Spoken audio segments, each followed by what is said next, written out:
এক ছিল ছোট্ট গ্রাম যার নাম পশ্চিম মগ্নপুর। শীতের মৌসুমে যখন সবার গায়ের জামা মোটা হয়ে ওঠে তখন গ্রামের সবার মধ্যে এক অদ্ভুত অস্বস্তি চলে আসে।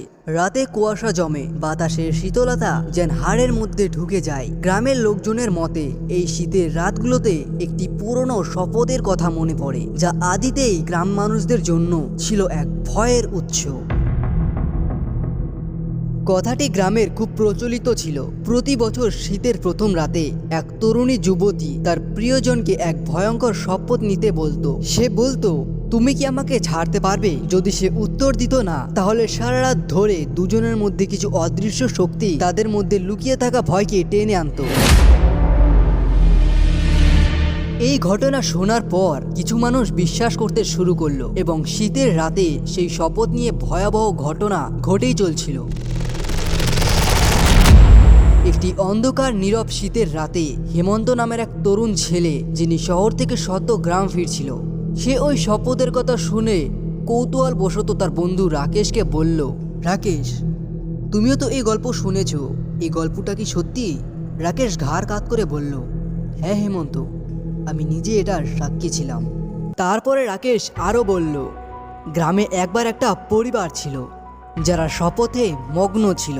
তারা শেষ পর্যন্ত একে অপরকে ছাড়তে পারেনি।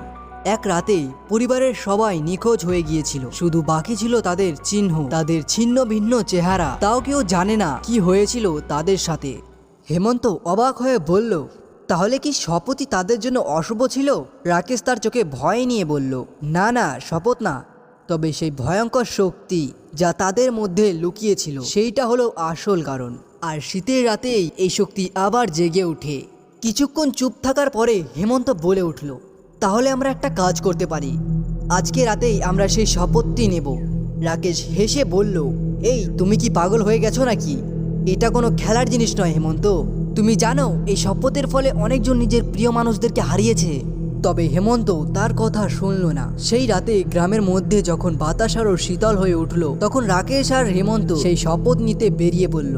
ঘর থেকে বেরিয়ে তারা চলে গেল পাহাড়ের পদ্মদেশে, যেখানে গ্রামবাসীরা বলতো যে শপথের ওই স্থান ছিল একটি পুরনো কাচের ঘর, যেখানে শীতের রাতে অন্ধকার আচ্ছন্ন।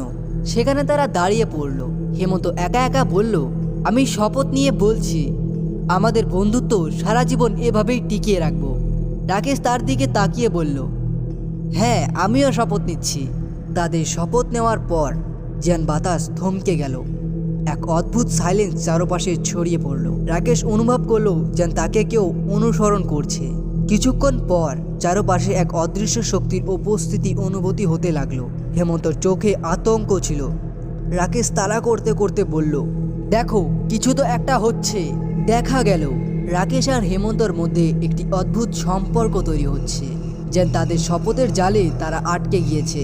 তাদের শ্বাস প্রশ্বাসও ভারী হতে শুরু করলো। তারপর হঠাৎ করেই শীতল বাতাসের মধ্যে থেকে একটা ভয়ঙ্কর চিৎকার শোনা গেল। হেমন্ত চিৎকার করে বলল, কি হচ্ছে কি? এটাই কি সেই ভয়ঙ্কর শক্তি? রাকেশ কিছু না বললেও তার চোখে ভয় স্পষ্ট হয়ে উঠল। তখন তারা দৌড়াতে লাগলো, কিন্তু যেন কিছু একটা তাদের পিছন ধাওয়া করছিল। তারা কি আসলেই পালাতে পারবে, নাকি তাদের শপথ করার শাস্তি সারা জীবন ভোগ করতে হবে?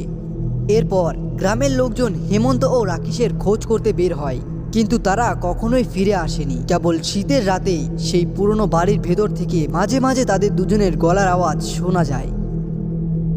তো বন্ধুরা, আজকের গল্পটি কেমন লাগলো অবশ্যই কমেন্ট করে জানিয়ে দাও। আর এরকমই হরর অ্যান্ড মিস্টিরিয়াস গল্প শুনতে হলে আমাদের ইউটিউব চ্যানেলটাকে সাবস্ক্রাইব করতে ভুলবেন না। তো আপনাদের সাথে দেখা হচ্ছে নেক্সট কোনো ভিডিওতে। ততক্ষণ ভালো থাকবেন, সুস্থ থাকবেন। ধন্যবাদ।